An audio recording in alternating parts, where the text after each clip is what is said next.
ಅಂತ ಅಲ್ಲ, ದಯವಿಟ್ಟು ತಿಳ್ಕೊಳ್ಳಿ. ಇದು ಗಂಡು ಮಕ್ಳಿಗೂ ಕೂಡ 18 ವರ್ಷದ ಒಳಗಿನ ಹೆಣ್ಣು ಮತ್ತು ಗಂಡು ಇಬ್ರಿಗೂ ಕೂಡ ಈ ಕಾಯ್ದೆ ಅನ್ವಯಿಸುತ್ತೆ. ಇದ್ರ ಪ್ರಕಾರ 18 ವರ್ಷದ ಒಳಗಿನ ಗಂಡು ಮಕ್ಕಳನ್ನ ಲೈಂಗಿಕವಾಗಿ ಬಳಸ್ಕೊಳ್ಳೋದು ಮತ್ತೆ ಅಶ್ಲೀಲವಾಗಿ ಅವ್ರಿಗೆ ಚಿತ್ರ ತೋರಿಸೋದು ಅದು ಕೂಡ ಅಪರಾಧ.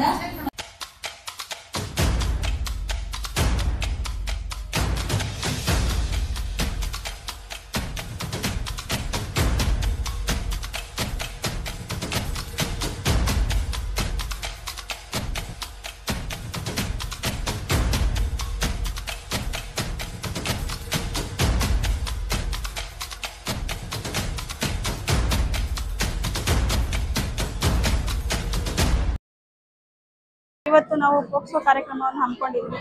ಇದಕ್ಕೆ ಪೋಷಕರು ಮಕ್ಕಳನ್ನ ಎಲ್ಲರನ್ನೂ ಕರೆದಿದ್ವಿ. ಹಾಗೆ ಅದ್ರ ಜೊತೆ Sufiya law college principal Ramesh sir ಮತ್ತು ವೈಸ್ ಪ್ರಿನ್ಸಿಪಲ್ ಒಬ್ಬಯ್ಯ ಸರ್, ಹಾಗೆ ಸಂಪನ್ಮೂಲ ವ್ಯಕ್ತಿಗಳಾದಂತಹ ರಾಧಾಮಣಿ ಟಿ ಮೇಡಮ್, ಹಾಗೆ Mamata madam professor Sufiya law college, ಇದನ್ನೆಲ್ಲ ಕರೆದಿದ್ವಿ. ನಮ್ಮ ಮುಖ್ಯ ಗುರಿ ಏನಾಗಿತ್ತಪ್ಪ ಅಂದರೆ, ಈಗಿನ ಸಮಾಜದಲ್ಲಿ ಏನು ನಡೀತಾ ಇದೆ, ಮಕ್ಕಳಿಗೆ ಹೇಗೆ ತಮ್ಮನ್ನು ತಾವು ಗುರುತಿಸ್ಕೋಬೇಕು, ಒಳ್ಳೇದು ಅಂದರೆ ಯಾವುದು, ಕೆಟ್ಟದಂದರೆ ಯಾವುದು, ಸಮಾಜದಲ್ಲಿ ಒಳ್ಳೆಯವರು ಇರ್ತಾರೆ, ಕೆಟ್ಟವರು ಇರ್ತಾರೆ, ಅವ್ರ ಜೊತೆ ಹೇಗೆ ನಡ್ಕೋಬೇಕು ಅನ್ನೋದು ಮುಖ್ಯವಾಗಿ ನಾವು ಮಕ್ಕಳನ್ನ ತಿಳಿಸ್ಬೇಕು ಅಂತ ಈ ಕಾರ್ಯಕ್ರಮ ನಾವು ಹಮ್ಮಿಕೊಂಡಿದ್ವಿ. ಪೋಷಕರು ಇದಕ್ಕೆ ಜವಾಬ್ದಾರಿಯುತರಾಗಿರಬೇಕು, ಶಿಕ್ಷಕರು ಸಹ ಜವಾಬ್ದಾರಿಯುತರಾಗಿರಬೇಕು. ಹಾಗೆ ಸಮಾಜದಲ್ಲಿರುವಂತಹ ಪ್ರತಿಯೊಬ್ಬ ವ್ಯಕ್ತಿನೂ ಎಲ್ಲ ಮಕ್ಕಳನ್ನು ನಮ್ಮ ಮಕ್ಕಳು ಅನ್ನೋ ರೀತಿಯಲ್ಲೇ ಬಿಹೇವ್ ಮಾಡಬೇಕು ಅನ್ನೋದು ಇದರ ಮೇನ್ ಮೋಟೋ ಆಗಿತ್ತು. ಇದು ನಮಗೆ ಅಲ್ಹಮ್ದುಲಿಲ್ಲಾಹ್ ಎಲ್ಲ ಚೆನ್ನಾಗಿ ನಡೆದಿದೆ. ಎಲ್ಲ ಮಕ್ಕಳಿಗೂ ಅಂದ್ಕೊಂಡಿದ್ದೀನಿ ಅರ್ಥ ಆಗಿದೆ ಅಂತ. ಪೋಷಕರು ಸಹ ಎಲ್ಲ ಬಂದಿದ್ರು, ಅವರು ಸಹ ಎಲ್ಲ ನೋಡಿದ್ರು, ಅವ್ರಿಗೂ ಅರ್ಥ ಆಗಿದೆ. ಹಾಗೆ ಮಕ್ಕಳಲ್ಲಿ ಯಾವ ರೀತಿ ನಾವು ಬೇರೆಯವ್ರ ಜೊತೆ ಬಿಹೇವ್ ಮಾಡಬೇಕು ಅನ್ನೋದನ್ನು ಸಹ 2-3 ಆ್ಯಕ್ಟ್ ಜೊತೆ ಮಕ್ಕಳಿಗೆ ಬೇರೆಯವ್ರನ್ನ ಹೇಗೆ ಅವ್ರನ್ನ ಅಂದರೆ ಈ ನಡುವೆ ಕಿಡ್ನ್ಯಾಪ್ ಆಗೋದು, ಆಮಿಷ ಒಡ್ಡಿ ಚಾಕ್ಲೇಟ್ಸ್ ಕೊಡೋದು, ಆಟದ ಸಾಮಾನು ಕೊಟ್ಟು ಅವ್ರನ್ನ ಸೆಳೆಯುವಂಥ ಎಲ್ಲ ಕೆಲಸ ಮಾಡ್ತಾರೆ. ಅದನ್ನೆಲ್ಲ ಮಕ್ಕಳು ಅರ್ಥ ಮಾಡ್ಕೋಬೇಕು ಅನ್ನೋದನ್ನು ನಾವು ಅವ್ರಿಗೆ ಮಕ್ಕಳಿಗೆ ಕಲಿಸಿದ್ದೀವಿ. ಹಾಗೆ ಮೊಬೈಲ್ ಮೇನ್ ಇದರಲ್ಲಿ ಎಲ್ಲದಕ್ಕೂ ಕಾರಣ ಅಂದರೆ ಮೊಬೈಲ್. ಅದನ್ನು ಯೂಸ್ ಮಾಡೋದನ್ನು ಕಡಿಮೆ ಮಾಡಲಿ, ಅದಕ್ಕೆ ಪೋಷಕರು ಸಹ ಇದಕ್ಕೆ ನಮಗೆ ಒಂದು ಬೆಂಬಲ ತೋರಿಸ್ಲಿ ಅಂತ ನಾವು ಇದನ್ನು ಹಮ್ಮಿಕೊಂಡಿದ್ವಿ. ಪೋಷಕರು ಸಹ ಅರ್ಥ ಮಾಡ್ಕೊಂಡಿದ್ದಾರೆ, ಮಕ್ಕಳು ಸಹ ಇದನ್ನು ಜಾಗೃತಿ ಬರಬೇಕು ಮಕ್ಕಳಲ್ಲೂ. ಮತ್ತು ನಾವೆಲ್ಲ ನಮ್ಮಲ್ಲಿರುವಂಥದ್ದು ಎಲ್ಲ ಮಹಿಳಾ ಶಿಕ್ಷಕರೇ ಇರೋದು, ಎಲ್ಲರೂ ಸಹ ನಾವು ಮಕ್ಕಳಿಗೆ ಒಳ್ಳೆಯದಾಗಲಿ ಅನ್ನೋ ಒಂದು ಭಾವನೆಯಿಂದ ಈ ಒಂದು ಕಾರ್ಯಕ್ರಮನ ಹಮ್ಮಿಕೊಂಡಿದ್ವಿ. ಎಲ್ಲ ಚೆನ್ನಾಗಿ ನಡೆದಿದೆ.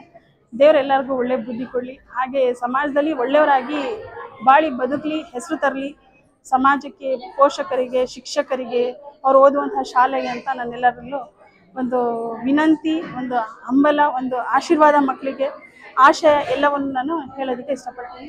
ತಂದೆ ಮತ್ತು ತಾಯಿ ಮಕ್ಕಳ ಮೇಲೆ ಗಮನವನ್ನು ಸದಾ ಇಟ್ಟಿರಬೇಕು. ಶಾಲೆಗೆ ಬಂದಂಥ ಸಂದರ್ಭದಲ್ಲಿ ಹೆಚ್ಚು ಸಮಯವನ್ನು ಮನೆಯಲ್ಲಿ ಕಳೆಯೋದಕ್ಕಿಂತಲೂ ಕೂಡ ಹೆಚ್ಚು ಸಮಯವನ್ನು ಕಳೆಯೋದು ಶಾಲೆಯಲ್ಲಿ. ಶಾಲೆಗೆ 9:30ಗೆ ಶಾಲೆಗೆ ಬಂದರೆ ಈಗ 4:15 ಗಂಟೆವರೆಗೂ ಕೂಡ ಶಾಲೆಯಲ್ಲೇ ಇರ್ತಾರೆ. ಅಲ್ಲಿಂದ ಮನೆಗೆ ಹೋದ್ರೆ ಮನೆಯಲ್ಲಿ ಆಟಕ್ಕೆ ಹೋಗ್ತಾರೆ. ಆಟದಿಂದ ಬಂದಾದ್ಮೇಲೆ ತಂದೆ ತಾಯಿ ಜೊತೆ ಕಳೆಯುವಂಥದ್ದು 2-3 ಗಂಟೆ ಮ್ಯಾಕ್ಸಿಮಮ್ ಅಷ್ಟೇ. ಮತ್ತೆ ಮಲಗಲಿಕ್ಕೆ ಹೋಗ್ತಾರೆ. ಮಲಗುವ ಟೈಮು ಕನ್ಸಿಡರ್ ಬರಲ್ಲ, ಅದನ್ನು ತೆಗೆದುಕೊಂಡು ಬರೋದಿಲ್ಲ. ಹೆಚ್ಚು ಅವಿನಾಭಾವವನ್ನ ಅಂದ್ರೆ ತಂದೆ ತಾಯಿ ಜೊತೆ ಕಳೆಯುವಂತ ಸಮಯ ಎಷ್ಟು ಅಂತ ಹೇಳಿದ್ರೆ ಕೇವಲ 2-3 ಗಂಟೆ ಮಾತ್ರ ತಂದೆ ತಾಯಿ ಹತ್ರ ಕಳೆಯುವಂತ ಸಮಯ. ಇನ್ನು ಉಳಿದಿದ್ದ ಹೆಚ್ಚು ಸಮಯವನ್ನ ಕಳೆಯೋದು ಶಾಲೆಗಳಲ್ಲಿ. ಅದರಿಂದಾಗಿ ಶಾಲೆಯ ಮುಖ್ಯೋಪಾಧ್ಯಾಯರಿಂದ ಹಿಡಿದು ಅಧ್ಯಾಪಕರುಗಳು ಮಕ್ಕಳ ಮೇಲೆ ಅಷ್ಟೇ ಪ್ರೀತಿ, ವಿಶ್ವಾಸ, ವಾತ್ಸಲ್ಯವನ್ನ ಇಟ್ಕೊಳ್ಬೇಕು, ಮತ್ತೆ ಅಷ್ಟೇ ತಿಳುವಳಿಕೆಯನ್ನ ಕೊಡಬೇಕು. ಇಲ್ಲಿಂದ ಮನೆಗೆ ಹೋಗಿದ ತಕ್ಷಣ ತಂದೆ ತಾಯಿಗಳು ಕೇವಲ ಟೀಚರ್ಸ್ಗಳ ಮೇಲೆ ಅಷ್ಟೇ ಹೇಳುವಂಥದ್ದಲ್ಲ, ಬೆಳಗ್ಗೆಯಿಂದ ಶಾಲೆಯಲ್ಲಿ ಸಂಜೆವರೆಗೂ ಕೂಡ ಏನೆಲ್ಲ ಚಟುವಟಿಕೆಗಳು ನಡೀತು ಅನ್ನುವಂಥ ವಿಚಾರವನ್ನ ಮನೆಯಲ್ಲಿ ಮಕ್ಕಳಿಂದ ತಿಳ್ಕೊಳ್ಳುವಂಥ ಕೆಲಸ ಪೋಷಕರದ್ದೇ ಆಗಿರ್ಬೇಕು. ಆಗ ನೋಡಿ, ಚೆಕ್ ಅಂಡ್ ಕ್ರಾಸ್ ಚೆಕ್. ಶಾಲೆಗೆ ಬರ್ತಾರೆ, ಶಾಲೆಯಲ್ಲಿ ಟೀಚರ್ ಕೇಳ್ತಾರೆ, ಮನೆಗೆ ಬಂದಿದ ತಕ್ಷಣನೇ ಮನೆಯಲ್ಲಿ ತಂದೆ ತಾಯಿಗಳು ಬೆಳಗ್ಗೆಯಿಂದ ಸಂಜೆವರೆಗೂ ಏನ್ ಮಾಡಿದೆ ಅಂತ ಹೇಳಿ ಕೇಳ್ತಾರೆ. ಅಂದ್ರೆ ಇದರಿಂದಾಗಿ ಮಕ್ಕಳ ಭವಿಷ್ಯ ಮತ್ತೆ ಮಕ್ಕಳ ಮೇಲಿನ ಕಾಳಜಿ ಹೆಚ್ಚಾಗುತ್ತೆ. ಅಂದ್ರೆ ನಾವು ಪೋಷಕರು ಏನ್ ಮಾಡ್ತೀವಿ, ನಮ್ದು ಹಲವಾರು ಒತ್ತಡಗಳ ನಡುವೆ ಮಕ್ಕಳ ಮೇಲಿನ ಪ್ರೀತಿಯನ್ನು ಕಡಿಮೆ ಮಾಡ್ಕೊಳ್ತೀವಿ. ಹಾಗಾಗಿ ಅದು ಸಹಜವಾಗಿ ಎಲ್ಲಿ ಪ್ರೀತಿ ಇರೋದಿಲ್ಲ ಆ ಪ್ರೀತಿ ಹುಡುಕ್ತಾ ಹೋಗ್ತದೆ. ಸತ್ಯ ತಾನೇ ಅದು. ಸೊ ಅದು ಸತ್ಯ. ಸೊ ಅದು ನಿಸರ್ಗಿಕವಾಗಿ ಪ್ರೂವ್ ಆಗಿರುವಂತ ಅಂಶ. ಇಲ್ಲಿ ಮಕ್ಕಳಿಗೆ ಪ್ರೀತಿ ಸಿಗೋದಿಲ್ವೋ, ಯಾರು ಪ್ರೀತಿಯನ್ನ ಕೊಡ್ತಾರೋ ಅವ್ರ ಪ್ರೀತಿಯನ್ನ ಆಚರಿಸ್ತಾವ. ಹೈಸ್ಕೂಲ್ ಹಂತದಲ್ಲಿ ಮಕ್ಕಳ ಗರ್ಭಿಣಿ ಆಗುವಂತ ಸಂಖ್ಯೆ ಜಾಸ್ತಿ ಆಗ್ತಾ ಇದೆ. ಇದು ಅತ್ಯಂತ ಆಘಾತಕರವಾದಂತಹ ವಿಚಾರ. ಸೊ ರೀಸೆಂಟ್ ಆಗಿ ಒಂದು ಪತ್ರಿಕೆಯಲ್ಲಿ ಕಳೆದ ವಾರ ಪ್ರಜಾವಾಣಿ ಪತ್ರಿಕೆಯಲ್ಲಿ ಒಂದು ರಿಪೋರ್ಟ್ ಬಂತು. ಸೊ 10ನೇ ತರಗತಿಯ ಒಳಗೆ ಪ್ರೆಗ್ನೆಂಟ್ ಆಗ್ತಿರುವಂತಹ ಸಂಖ್ಯೆ ಎಷ್ಟಿದೆ ಅಂತ ಹೇಳಿದ್ರೆ ಅದು ಮೀರ್ತಾ ಹೋಗ್ತಾ ಇದೆ. ಸೊ ಕಳೆದ 338 398 ಮಕ್ಕಳುಗಳು ಗರ್ಭಿಣಿಯರಾಗಿದ್ದಾರೆ ಅಂತೇಳಿ ವರದಿ ಬಂದಿದೆ. ಹಾಗಾದ್ರೆ ಯಾರನ್ನ ದೂಷಿಸ್ಬೇಕು? ಸಮಾಜವನ್ನ ದೂಷಿಸ್ಬೇಕಾ, ತಂದೆ ತಾಯಿಯನ್ನ ದೂಷಿಸ್ಬೇಕಾ, ಅಥವಾ ಶಾಲೆಗಳಲ್ಲಿ ಮಕ್ಕಳ ಟೀಚರ್ಸ್ ಗಳನ್ನ ದೂಷಿಸ್ಬೇಕಾ? ಇದರಲ್ಲಿ ದೂಷಿಸ್ಬೇಕಾಗಿರೋದು ನಮ್ಗಳನ್ನ ನಾವು. ಮೊಬೈಲ್ಗಳನ್ನ ಮಕ್ಕಳು ಕೈ ಕೊಡ್ತೇವೆ. ಮಕ್ಕಳು ಏನ್ ಮಾಡ್ತಾ ಇದ್ದಾರೆ ಅನ್ನೋ ಪ್ರಶ್ನೆ ನಮ್ಗೆ ಇರೋದಿಲ್ಲ.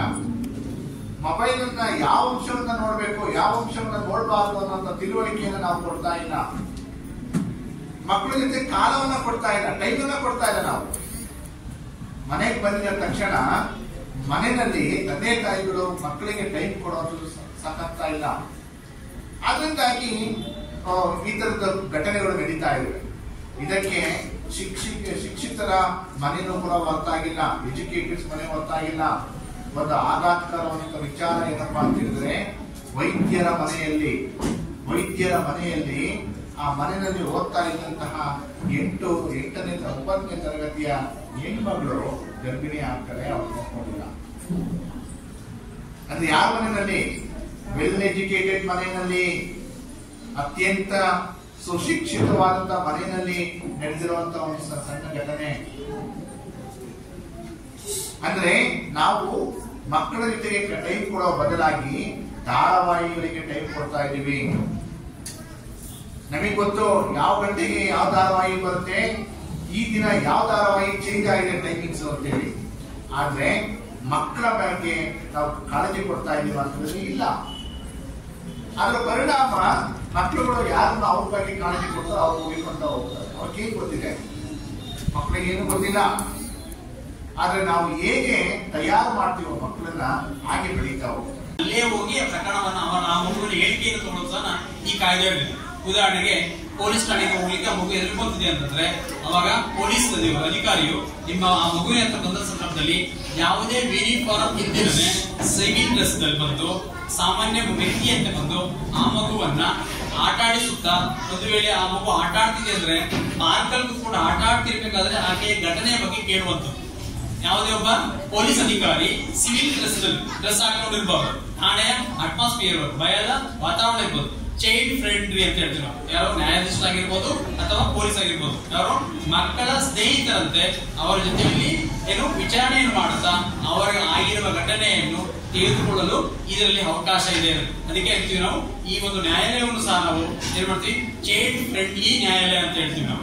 ಮಕ್ಕಳ ಸ್ನೇಹಿ ನ್ಯಾಯಾಲಯ ಅಂತೇಳಿ ನ್ಯಾಯಾಲಯ ಇದೆ. ಇದಕ್ಕೆ ಮಕ್ಕಳಿಗೆ ವಿರುದ್ಧವಾಗಿ ಆದಂತಹ ಲೈಂಗಿಕ ದೌರ್ಜನ್ಯಕ್ಕೆ ಏನು ಪ್ರತಿ ಜಿಲ್ಲೆಯಲ್ಲೂ ಸಹ ಏನಾಗಿದೆ, ಚೈಲ್ಡ್ ಫ್ರೆಂಡ್ಲಿ ಅಂದ್ರೆ ಮಕ್ಕಳ ಸ್ನೇಹಿ ನ್ಯಾಯಾಲಯ. ಅಲ್ಲಿ ಏನಾಗಿದೆ ಅಂದ್ರೆ ಯಾವುದೇ ಒಬ್ಬ ವ್ಯಕ್ತಿ ಆ ವ್ಯಕ್ತಿಯನ್ನು ಸಹ ಏನು ಆ ಮಗುಗೆ ತೋರಿಸೋದಿಲ್ಲ. ಯಾವ್ದಂದ್ರೆ ಆ ವ್ಯಕ್ತಿಯ ವಿರುದ್ಧವಾಗಿ ಸಾಕ್ಷಿ ಹೇಳುವಂತ ಸಂದರ್ಭದಲ್ಲಿ, ಯಾಕಂದ್ರೆ ಆ ಮಗುಗೆ ಯಾವುದೇ ರೀತಿಯ ಭಯವಾಗಬಾರದು ಹಾಗೂ ಆ ವ್ಯಕ್ತಿಯ ಏನು ಭವಿಷ್ಯಕ್ಕೆ ಮತ್ತೆ ಏನು ಮಾನಸಿಕ ಆರೋಗ್ಯಕ್ಕೆ ತೊಂದರೆ ಆಗಬಾರದು ಅನ್ನೋ ಉದ್ದೇಶದಿಂದ ಏನ್ ಮಾಡ್ತಿದ್ದಾರೆ, ನ್ಯಾಯಾಲಯದಲ್ಲೂ ಸಹ ಭಯದ ವಾತಾವರಣವಿಲ್ಲದೆ ಸ್ನೇಹಿತರ ನ್ಯಾಯಾಲಯವಾಗಿ ಅಲ್ಲಿ ಅವರಿಗೆ ವಿಚಾರಣೆಯನ್ನು ಪಡೆದು ಆರೋಪಿಗೆ ಶಿಕ್ಷೆಯನ್ನು ಅನುವು ಮಾಡಿಕೊಡಲು ಈ ಒಂದು ಪೋಕ್ಸೋ ಕಾಯ್ದೆಯಲ್ಲಿ ಮುಖ್ಯವಾಗಿ ಎಲ್ಲಾ ನಿಯಮಗಳನ್ನು ರೂಪಿಸಲಾಗಿದೆ. ಹಾಗಾಗಿ ಪೋಷಕರಲ್ಲಿ ಮತ್ತೊಮ್ಮೆ ನಾನು ಹೇಳೋದೇನಪ್ಪ ಅಂತಂದ್ರೆ, ನಮ್ಮ ಮಗುವನ್ನು ನಾವು ರಕ್ಷಿಸುವುದು ನಮ್ಮ ಜವಾಬ್ದಾರಿ. ಅದರ ಜೊತೆಗೆ ಯಾಕಪ್ಪ ಅಂತಂದ್ರೆ ರಕ್ಷಿಸಬೇಕು ಅಂದ್ರೆ ಅವರಿಗೆ ಯಾವುದು ಸರಿ ಮತ್ತು ಯಾವುದು ತಪ್ಪು ಅನ್ನೋದನ್ನ ನಾವು ತಿಳುವಳಿಕೆ ಹೇಳಬೇಕು.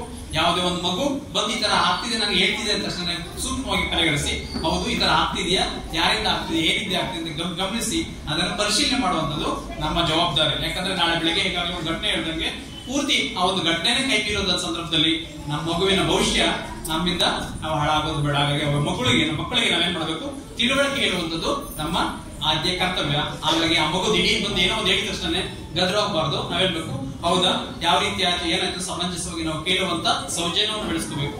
ಕೇಳಿದ ನಂತರ ಆ ಮಗು ಇರ್ತಾಳೆ. ಸೊ ಸರ್ ಒಬ್ರು ಬರ್ತಾರೆ. ಸರ್ ಬಂದು ಏನ್ ಮಾಡ್ತಾರೆ, ಧನ್ವಿತಾ ನೀನ್ ಚೆನ್ನಾಗಿ ಓದಿದ್ಯಮ್ಮ, ಗುಡ್ ಅಂತ ಅಂತಾರೆ.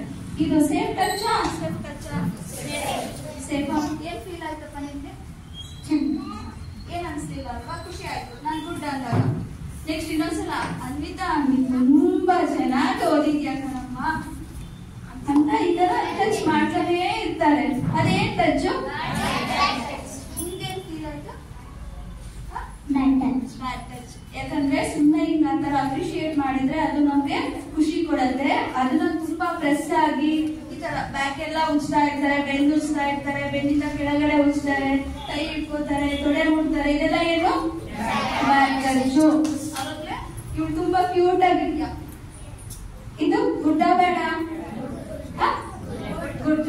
ನನ್ನಲ್ಲೂ ಯಾವುದೇ ಕೆಟ್ಟ ಭಾವನೆ ಇಲ್ಲ, ಅವಳಿಗೂ ಅದರಿಂದ ನೋವಾಗಿಲ್ಲ, ಅಂದ್ರೆ ಹಿಂಸೆ ಆಗಿಲ್ಲ.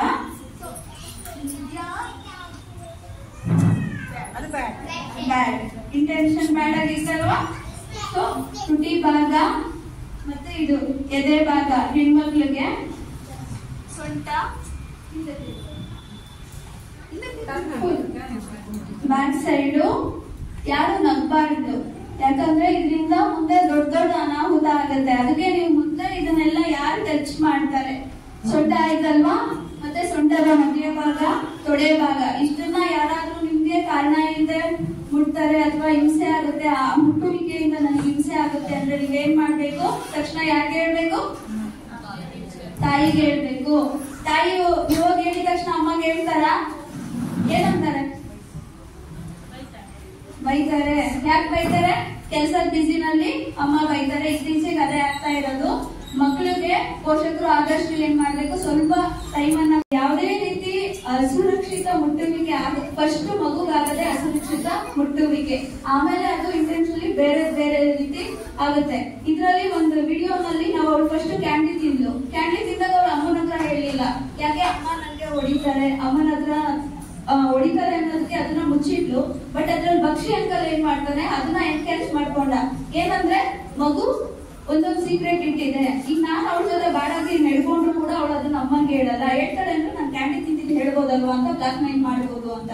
ಸೊ ಸಣ್ಣ ಪುಟ್ಟ ಯಾರಾದ್ರೂ ಅಪರಿಚಿತರು ಅಥವಾ ಮನೆಯಲ್ಲಿ ಸಂಬಂಧಿಕರೇ ಇರ್ಬೋದು, ಚಿಕ್ಕಪ್ಪ, ದೊಡ್ಡಪ್ಪ, ಅಣ್ಣಂದಿರು, ತಮ್ಮಂದಿರು, ಈ ತರ, ಅಥವಾ ಅಕ್ಕಪಕ್ಕ ಇರೋ ಅಂಕಲ್ ಯಾರಿರ್ತಾರೆ, ಈ ತರ ಅಪರಿಚಿತರಿದ್ರೆ, ಪರಿಚಿತರಿದ್ರು ಕೂಡ ನಾವ್ ಏನ್ ಮಾಡ್ಬೇಕು, ಮಕ್ಳಿಗೆ first safe touch unsafe touch ಬಗ್ಗೆ ಹೇಳ್ಕೊಡ್ಬೇಕು.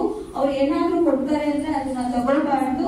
ಯಾಕಂದ್ರೆ ನಾವೇ ಕೊಡಿಸ್ತೀವಿ, ಪೇರೆಂಟ್ಸ್ ಏನಿರ್ತೀವಿ ಅದನ್ನ ಫಾಲೋ ಮಾಡ್ಬೇಕು. ಒಂದ್ಸಲ ಏನಾದ್ರೂ ಸೇಫ್ ಟಚ್ ಆಯ್ತು, ಅನ್ಸೇಫ್ ಟಚ್ ಆಯ್ತು ಅಂದ್ರೆ ಮಕ್ಳು ಬಂದು ನಿಮ್ಮ ಹತ್ರ ಹೇಳ್ದಾಗ ನೀವು ಫಸ್ಟ್ ಏನ್ ಮಾಡ್ಬೇಕು, ಸಾಧ್ಯವಾದ್ರೆ ನೀವು ಅವ್ರನ್ನ ಕರೆಸಿ ವಾರ್ನ್ ಮಾಡ್ಕೋಬಹುದು, ಇನ್ನೊಂದ್ಸಲ ಇದ್ದೀವಿ ಅವ್ರು ಮಾಡಬಾರ್ದು ಅಂತ. ಇಲ್ಲ ತುಂಬಾ ಮಿತಿ ಮೀರಿರುತ್ತೆ, ಅವ್ರು ನಾವ್ ಹೇಳಿದ್ರೆ ಕೇಳ್ತಾ ಇಲ್ಲ ಅಂದ್ರೆ 10-9-8 ನೀವು ಫೋನ್ ಮಾಡಿ ಮಾಹಿತಿಯನ್ನ ಕೊಡ್ಬೋದು. ಅಲ್ಲೂ ಆಗ್ತಾ ಇಲ್ಲ ನಮ್ಗೆ ಅನ್ನೋದಾದ್ರೆ ನೀವು ಗೌರ್ಮೆಂಟ್ ಹಾಸ್ಪಿಟಲ್ ನಲ್ಲಿ ಸಖಿ ಒನ್ ಸ್ಟಾಪ್ ಸೆಂಟರ್ ಅಂತ ಕಾರ್ಯನಿರ್ವಹಿಸ್ತಾ ಇದೆ. ಸೊ ನೀವು ಅಲ್ಲಿಗೆ ಬಂದು ಮಾಹಿತಿ ಕೊಟ್ರೆ ಪೊಲೀಸು ನಿಮ್ ಮನೆ ಹತ್ರ ಬರಲ್ಲ, ನಮ್ಮ ಸಖಿ ಸೆಂಟರ್ ನಿಮ್ಮನ್ನ ಕರೆಸಿ ಮಾತಾಡಿ ಯಾರು ಅವರಿಗೆ ತೊಂದರೆ ಮಾಡಿದ್ರು ಸೊ ಅವ್ರ ವಿರುದ್ಧ ದೂರನ್ನ ದಾಖಲಿಸಿಕೊಂಡು ಮುಂದಿನ ಕ್ರಮವನ್ನ ಕೈಗೊಳ್ತಾರೆ. ಇದರಿಂದ ಮಗುಗೆ ಯಾವುದೇ ರೀತಿ ತೊಂದರೆ ಆಗಲ್ಲ, ಮತ್ತೆ ಪೋಷಕರಿಗೂ ಯಾವುದೇ ರೀತಿ ತೊಂದರೆ ಆಗಲ್ಲ. ಸುಮಾರು ಜನ ಪೋಷಕರು ಏನ್ ಮಾಡ್ತಾರೆ, ಎಲ್ಲಿ ನಮ್ಗೆ ತೊಂದರೆ ಆಗತ್ತೆ, ನಾಳೆ ನಮ್ಮ ಮಗುಗೆ ತೊಂದರೆ ಆಗತ್ತೆ ಅನ್ನೋ ಕಾರಣಕ್ಕೇನೆ ಅವರು ತುಂಬಾ ಮುಚ್ಚಿಟ್ಬಿಡ್ತಾರೆ. ಯಾಕಂದ್ರೆ ಕೇಸ್ ಆದ್ಮೇಲೆ ಅದು ಕಾನೂನು ಪ್ರಕ್ರಿಯೆ ಅದು ತುಂಬಾ ದಿನ ನಡೀತಾ ಇರುತ್ತೆ. ಸೊ ಅದಕ್ಕೆಲ್ಲ ಓಡಾಡೋ ಬದಲು ನಾವು ಮುಂಚೆನೆ ಮಕ್ಳಿಗೆ ಚಿಕ್ಕ ವಯಸ್ಸಿಂದ, ಈಗ ಅಂಗನವಾಡಿ ಕಳಿಸ್ತೀವಿ, 3 ವರ್ಷ ಆಯ್ತು ಮಗು, ಈಗ ಫಾರ್ ಎಕ್ಸಾಂಪಲ್ ಮಗು ಹುಟ್ಟು ಅದು ಬೆಳೀತಾ ಇರುತ್ತೆ. ಸೊ 6 ತಿಂಗಳಲ್ಲಿ ನಗುತ್ತೆ, ತಿರುಗುತ್ತೆ, ಈ ತರ ಎಲ್ಲ ರೆಸ್ಪಾನ್ಸ್ ನಾವು ಕಲಿಸ್ತೀವಲ್ವಾ, ಮಗು ಹುಟ್ಟಿದಾಗ ಹೇಳ್ಕೊಡ್ತಾರೆ ಈ ತರ ನೀವು ಮಗು ಜೊತೆ ಮಾತಾಡ್ಬೇಕು, ಟೈಮ್ ಕೊಡ್ಬೇಕು, ಮಗು ಹೇಳ್ಕೊಡ್ಬೇಕು ಅಂತ. ಅದೇ 3 ವರ್ಷದ ಮಗು ಅಮ್ಮ ಮಕ್ಕಳು ಇಬ್ರಿಗೂ ಕೂಡ ನಿಮ್ಮ ಪ್ರೈವೇಟ್ ಅಂದ್ರೆ ವೈಯಕ್ತಿಕ ಭಾಗಗಳನ್ನ ಅವಾಗಲೇ ತೋರಿಸಿದ್ವಲ್ವಾ, ಅಷ್ಟು ಭಾಗಗಳನ್ನ ಯಾರಾದ್ರೂ ಮುಟ್ಟಿದ್ರೆ ಬಂದು ನಮ್ಗೆ ಹೇಳ್ಬೇಕು ಅನ್ನೋದನ್ನ ನೀವು ಆ ವಯಸ್ಸಿಂದ ಕಲಿಸ್ತಾ ಹೋದ್ರೆ ಆಮೇಲೆ ಅದು ಮುಜುಗರ ಆಗಲ್ಲ. ಈಗ ಎಲ್ಲ ಕಲಿಸ್ಬೇಕಂದ್ರೆ ಸ್ವಲ್ಪ ಮುಜುಗರ ಪಡ್ತಾರೆ, ನಾವೇನ್ ಕಲಿಸೋದು ಅಂತ. ಸೊ ನಾವ್ ಅದನ್ನ ಮಕ್ಳಿಗೆ ಯಾವ ರೀತಿ ಊಟ ತಿನ್ನೋದು ಅಥವಾ ಮುಖ ತೊಳ್ಕೊಳ್ಳೋದು ಅಥವಾ ಹೊರಗಡೆ ಹೋಗ್ಕೊಂಡಾಗ ಕಾಲ್ ತೊಳ್ಕೊ ಕೈ ತೊಳ್ಕೊ ಅಂತ ಏನ್ ಅಭ್ಯಾಸ ಮಾಡಿರ್ತೀವಿ, ಇದನ್ನ ನಾವು 3ನೇ ವರ್ಷದಿಂದನೇ ನಾವು ಅಭ್ಯಾಸ ಮಾಡ್ತಾ ಬಂದ್ರೆ ಮಕ್ಳಿಗೆ ಅದು ಪ್ರಾಕ್ಟೀಸ್ ಆಗೋಗ್ಬಿಡತ್ತೆ. ಸೊ ಅವಾಗ ಯಾರು ಸ್ವಲ್ಪ ಮುಟ್ಟಿದ್ರು ಕೂಡ ಬಂದು ಇಮಿಡಿಯೇಟ್ ಅವ್ರಿಗೂ ಏನ್ ಅನ್ಸಲ್ಲ ಅವಾಗ. ಸೊ ಇಲ್ಲಿ ಮುಟ್ಬಿಟ್ರಲ್ಲ ನಾನು ಹೇಳ್ಬೇಕಾ ಬೇಡವಾ ಅಂತ, ಯಾಕಂದ್ರೆ ಅದು ನ್ಯಾಚುರಲ್ ಆಗಿ ಬಂದಿರುತ್ತೆ. ಸೊ ಅವಾಗ ಅವ್ರ ಅದನ್ನ ಆಟೋಮೆಟಿಕ್ಲಿ ಬಂದು ಅಮ್ಮನಿಗೆ ಹೇಳ್ತಾರೆ. ಸೊ ಅವಾಗ ಅಮ್ಮಂದಿರು ನೆಕ್ಸ್ಟ್ ಏನಾಗಿರುತ್ತೆ ಅದ್ರ ಬಗ್ಗೆ ವಿಚಾರಿಸ್ಕೋಬೇಕು. ಆಮೇಲೆ ಶಾಲೆನಲ್ಲಿ ಟೀಚರ್ಸ್ ಈಗ ಆಲ್ರೆಡಿ ಅವ್ರು ಫಾಲೋ ಮಾಡ್ತಿದ್ದಾರೆ. ಕೆಲವೊಂದ್ಸಲ ಇವ್ರು ಅಮ್ಮಂದಿರು ಪೋಷಕರು ಹೇಳಿದ ಪ್ರಕಾರ ಸ್ಕೂಲಲ್ಲೂ ಕೂಡ ಇಲ್ಲಿ ಸ್ಕೂಲ್ ಹೊರತುಪಡಿಸಿ ಬೇರೆ ಸ್ಕೂಲ್ಗಳಲ್ಲಿ ಕೂಡ ಟೀಚರ್ಸ್ ಇಂದ ಕೂಡ ಮಕ್ಕಳಿಗೆ ಅಬ್ಯೂಸ್ ಆಗಿದೆ. ಆತರ ಸುಮಾರು ಕೇಸ್ಗಳು ಕೂಡ ದಾಖಲಾಗಿದ್ದಾವೆ. ಸೊ ಟೀಚರ್ಸ್ ಕೂಡ ಅಷ್ಟೇ, ಆದಷ್ಟು ಮಹಿಳಾ ಶಿಕ್ಷಕರು ಏನಿರ್ತಾರೆ ಅವರೇ ಹೆಣ್ಮಕ್ಳನ್ನ ಸ್ವಲ್ಪ ಒಂದ್ ಫ್ರೆಂಡ್ಲಿ ನೇಚರ್ ಅಲ್ಲಿ ಅವ್ರ ಜೊತೆ ಒಂದು ಬಾಂಡಿಂಗ್ ಅನ್ನ ಇಟ್ಕೊಂಡ್ರೆ ಹೆಣ್ಮಕ್ಳು ಆಲ್ಮೋಸ್ಟ್ ನಿಮ್ಮ ಹತ್ರ ಶೇರ್ ಮಾಡ್ತಾರೆ. ಕೆಲವೊಂದ್ಸಲ ಅಮ್ಮಂದಿರ ಹತ್ರ ಕೂಡ ಮಕ್ಳು ಶೇರ್ ಮಾಡಲ್ಲ. ಎಷ್ಟೋ ವಿಚಾರಗಳನ್ನ ಟೀಚರ್ ಹತ್ರ ಹೋಗಿ ಹೇಳಿರ್ತಾರೆ, ಯಾಕಂದ್ರೆ ಭಯ ಇರುತ್ತೆ. ಅಮ್ಮ ಕೇಳಿದ್ರೆ ನನ್ನ ಸ್ಕೂಲ್ ಬಿಡಿಸ್ಬಿಡ್ಬೋದು, ನೆಕ್ಸ್ಟ್ ನನ್ಗೆ ಎಜುಕೇಶನ್ ಹಾಳಾಗ್ಬೋದು. ಸೊ ಈ ತರ ಮಕ್ಳು ಭಯ ಪಡ್ಕೊಂಡು ಹೇಳೋದಿಲ್ಲ. ಸೊ ಟೀಚರ್ಸ್ ಕೂಡ ಇದಕ್ಕೆ ಸ್ವಲ್ಪ ಗಮನಿಸ್ಕೊಬೇಕು, ಮತ್ತೆ ಮಕ್ಕಳೊಟ್ಟಿಗೆ ಸ್ವಲ್ಪ ಫ್ರೀ ಆಗಿ ಇರ್ಬೇಕು. ದಯವಿಟ್ಟು ಪೋಷಕರು ಮತ್ತು ಮಕ್ಕಳಲ್ಲಿ ಇಲ್ಲಿ ತನಕ ಸರ್ ಹೇಳಿರೋದು ಮೇಡಮ್ ಹೇಳಿರೋದು ಗಮನದಲ್ಲಿ ಇಟ್ಕೊಳ್ಳಿ. ಏನಿಗೆ ಅವಶ್ಯಕ, ಒಂದು ಕಡೆ ಅರ್ಥಗರ್ಭಿತ, ಇನ್ನೊಂದು ಕಡೆ ಅವಶ್ಯಕತೆ. ಅರ್ಥಗರ್ಭಿತ ಅಂದ್ರೆ ನಾವು ಅರ್ಥ ಮಾಡ್ಕೊಳ್ಬೇಕಾಗಿರುವಂತಹ ಪರಿಸ್ಥಿತಿಯನ್ನ ಈ ಸಮಾಜದಲ್ಲಿ ನಾವೇ ರೂಢಿಸಿಕೊಂಡಿರುವಂತಹದ್ದು. ಅವಶ್ಯಕತೆ ಅಂತಂದ್ರೆ ಇತ್ತೀಚಿನ ದಿನಗಳಲ್ಲಿ ಇತ್ತೀಚಿನ ಜನರೇಷನ್ ಸ್ಟಾರ್ಟ್ ಆಗಿದೆ. ಇತ್ತೀಚಿನ ಜನರೇಷನ್ ಅಲ್ಲಿ ಫಸ್ಟ್ ಎಲ್ಲ ನಾವು ನೋಡಿ, ಹಿಂದಿನ ಕಾಲದಲ್ಲಿ ಒಂದು ಅವಿಭಕ್ತ ಕುಟುಂಬಗಳು ಇರ್ತಿತ್ತು, ಜಾಯಿಂಟ್ ಫ್ಯಾಮಿಲಿ ಇರ್ತಿತ್ತು. ಮಕ್ಕಳು ಮನೆಗೆ ಹೋದ್ರೆ ತಂದೆ ತಾಯಿ ಅಲ್ಲೇ ಇದ್ರು, ಇಲ್ಲದೆ ಇದ್ರು ಅಜ್ಜ ಅಜ್ಜಿ ಅವರ ಯೋಗಕ್ಷೇಮವನ್ನ ನೋಡ್ಕೊಂತಾ ಇದ್ರು. ಈಗ ಯಾರು ಇರಲ್ಲ, ತಂದೆ ಒಂದ್ ಕಡೆ ಜಾಬ್, ಯಾಕೆಂದ್ರೆ ಅಷ್ಟು ಅವಶ್ಯಕತೆ ಇದೆ. ಇತ್ತೀಚಿನ ದಿನಗಳಲ್ಲಿ ದುಡಿಯುವ ಶಕ್ತಿನೂ ಕೂಡ ಬೇಕಾಗಿದೆ, ದುಡಿಯೋಕೆ ಹಣದ ಅವಶ್ಯಕತೆನೂ ಇದೆ, ಖರ್ಚು ಕೂಡ ಇದೆ. ಹಾಗಂತ ಹೇಳ್ಬಿಟ್ಟು ತಂದೆ ಒಂದ್ ಕಡೆ ಹೋಗ್ತಾರೆ, ತಾಯಿ ಒಂದ್ ಕಡೆ ಹೋಗ್ತಾರೆ, ಮಕ್ಕಳು ಶಾಲೆಗೆ ಹೋಗ್ತಾರೆ ಅಂತ ನಾವು ಭಾವಿಸಿರ್ತೇವೆ. ಎಷ್ಟೋ ಜನ ಮಕ್ಕಳು ಈವನ್ 8th 9th ಸ್ಟ್ಯಾಂಡರ್ಡ್ ಮಕ್ಕಳನ್ನ ಗಮನಿಸ್ತಾ ಇದ್ದೇವೆ, ಶಾಲೆಗೆ ಅಂತ ಬಂದಿರಲ್ಲ. ನಾವು ಗಮನಿಸಬೇಕಾಗಿರೋದು. ಸೊ ಇಲ್ಲಿ ನಮ್ಗೆ ಜಾಯಿಂಟ್ ಫ್ಯಾಮಿಲಿ ಇಲ್ಲದೆ ಇರೋದು ಒಂದು ದೊಡ್ಡ ಡ್ರಾಬ್ಯಾಕ್ ಅಂತ ನಾನು ಭಾವಿಸ್ತೇನೆ. ಒಂದು ಎರಡನೇದಾಗಿ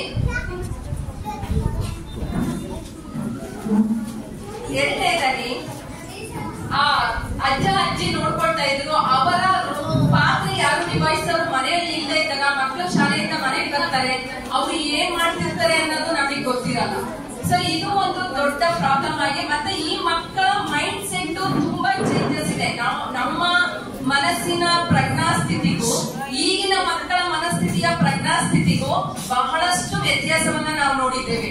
ಅಂದ್ರೆ ಅವರ ಫಿಂಗರ್ ಪ್ರಿಂಟ್ಸ್ ಅಲ್ಲಿ ನಾವು ಏನ್ ನೋಡ್ತಿದ್ದೇವೆ, ಮಕ್ಕಳು ಮೊಬೈಲ್ ಕೊಟ್ಟಿದ ತಕ್ಷಣ ನಾವು ಗಮನಿಸಲ್ಲ. ಅವ್ರಿಗೆ ಯಾವ್ದೋ ಒಂದು ಈಗ ತಾನೇ ಮೇಡಮ್ ಹೇಳ್ತಿದ್ರು ಪ್ರಾಜೆಕ್ಟ್ ವರ್ಕ್. ಇತ್ತೀಚಿನ ಎಲ್ಲಾ ಶಾಲೆಗಳಲ್ಲೂ ಪ್ರಾಜೆಕ್ಟ್ ವರ್ಕ್ ಕೊಟ್ಟಿದ ತಕ್ಷಣ ನಾವೇನ್ ಮಾಡ್ತೇವೆ, ಮೊಬೈಲ್ ಅಲ್ಲಿ ನೋಡಿ ಗೂಗಲ್ ಅಲ್ಲಿ ಸರ್ಚ್ ಮಾಡಿ ಒಂದು ಹೊಡೆದ್ರೆ ಸಾಕು, ಮೊಬೈಲ್ ಅಲ್ಲಿ 100 ಬರ್ತಿರುತ್ತೆ. ಅದು ನೀವು ಪೋಷಕರಾಗಿರೋರು ಗಮನಿಸ್ಬೇಕು, ನನ್ನ ಮಕ್ಕಳು ಏನನ್ನ ನೋಡ್ತಿದ್ದಾರೆ ಮೊಬೈಲ್ ಅಲ್ಲಿ ಅಂತ. ಸೊ ಈ ಆಕ್ಟ್ ಏನಕ್ಕೆ ಬಂತು ಫಸ್ಟ್ ಅಂತಂದ್ರೆ, ನಾವು ಈ ಮಕ್ಕಳನ್ನ ಯಾವ ರೀತಿ ಅಬ್ಯೂಸ್ ಆಗ್ತಿದೆ ಸಮಾಜದಲ್ಲಿ, ಗಂಡ್ ಮಕ್ಳು ಇರ್ಬೋದು ಹೆಣ್ಮಕ್ಳು ಇರ್ಬೋದು. ನಾವೇನು ನನಗೆ ಗಂಡ್ ಮಕ್ಳಿದ್ದಾರೆ, ನಾನೇನೋ